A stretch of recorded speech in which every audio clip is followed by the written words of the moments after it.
Hello everyone, नमस्कार, जय Jagannath. Welcome to my channel Mo Katha. चलतु आज दिनर स्पेशल एपिसोड स्टार्ट करिवा।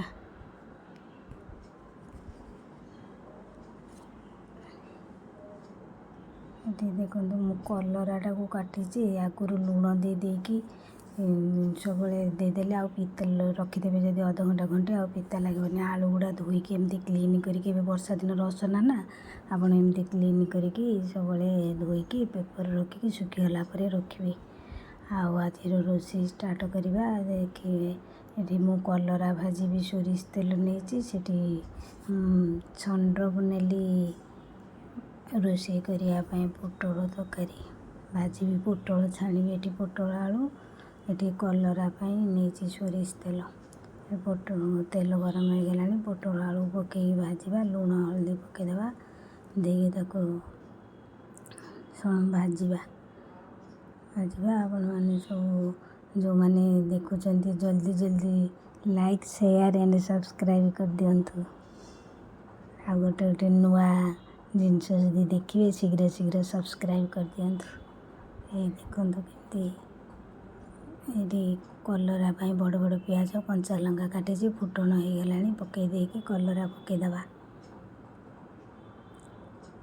आ कौन नीतिदिनिया मोर काम नीतिदिनिया रोषे कामटा तो देखी पारुनी कि कौन करुँची सब खाली रोषेईटा देखुची। भाजापी नहीं संडप पियाज काटिकी रखी मसला साधारणतः जमी अदा रसुण धनिया आउ टिके पियाज तेजपत्र मरीच दीटा गोटे लवंग सब मिसेकी मसला बाटी पोटल आलू करने। ये कलराटा को देख चिपुड़ी पकईदे लुण पकई रखी ना चिपुड़ी पकईदे जो पानीटा बाहर सेटा बाहर करदे। यहाँ पिता पानीटा बेसी पिता लगे एमती कले लुण पकईकी अध घंटे घंटा आगे रखिदेवे तापर चिपुड़ी पानीटा एमती बाहर करदेवे।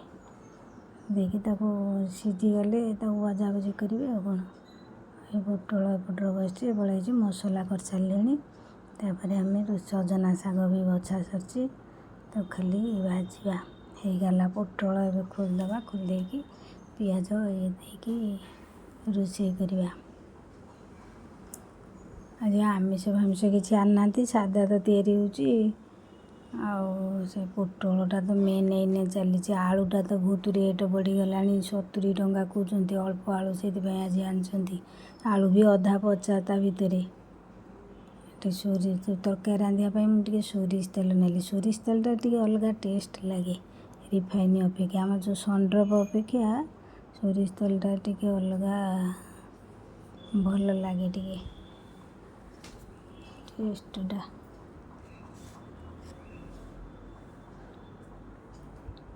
तेल गरम हो गले पियाज दबा जीरा फुटेकी तेजपत्र पकई पारे ना डालचीनी खंडे पकई पारिकी पियाज पकईवा पियाज पकईवा। आपण मैंने सब आउ कौन रोषे करते केते दिन है चलवा जापारे पागटा बहुत सतसंतिया गंधिया पाग करी वर्षा ना खरा हो ना वर्षा हो झिपिरी करके ओदालिया पूरा कर बाहर को बाहर को इच्छा होनी। ये पियाजटा हो गला आम मसला पकईदेवा मसलाटा तो देखी से भाई सब पकाए तापर पकई कलराटा हो गला बंद करदे। देखो मुझ शाग भेंडी के टिकी काटी सजना शाग बाड़ी अल्प होता ना एटा भांगी लंबा हो भांगी आनी आमपाई हो ठीक आणिक बाछिकी रखी यहाँ सोरिष फुटेदेली सोरिष तेल नहीं कि तापर आम से भेंडी जो टिकी टिकी चुन चुन कर काटी पकईवा। एमती आपण करती ना नहीं भेंडी फेंडी पकई किए जब न जानते करेंगे कखारू पकाती साधारणतः आलू बाण किए पकाती भेंडी जन्नी भी पकाती भेंडी पकईले गोटे भल टेस्ट लगे करके थे देखिए। ये आलू पोटल हो गला आम ए गरम पानी देदेवा ये सजना शाग पकईदेली देखी लुण पकईली देखी हो शागटा हो गला अल्प टिके अच्छे शाग हो आपण मैंने एमती सजना शाग भाजते ना मुग शाग सब करती अल्प टिके तो एतर कौन मुग दे खाली भेंडीटा थिला टिके कुचेकी तो करदे भेंडी कुचेकी तो भाजी दूसरी ହେଇଗଲାଣି। ଚାଲ ହେଇଗଲାଣି ଶାଗଟା ବେଶୀ ସମୟ ଲାଗିବନି। ଏଇ ଦେଖନ୍ତୁ ଭେଣ୍ଡି ଆଉ ପୋଟଳ ପୋଡ଼ିଛି। ଆପଣମାନେ କିଏ ପୋଡ଼ିକି ଏମିତି ଖାଆନ୍ତି ନା ନାହିଁ ଜାଲିରେ? ଦେଖନ୍ତୁ ମୁଁ ପଖାଳ ଭାତ ନେଲିଣି ଖାଇବି, ମୋତେ ବହୁତ ଭୋକ ଲାଗିଲାଣି।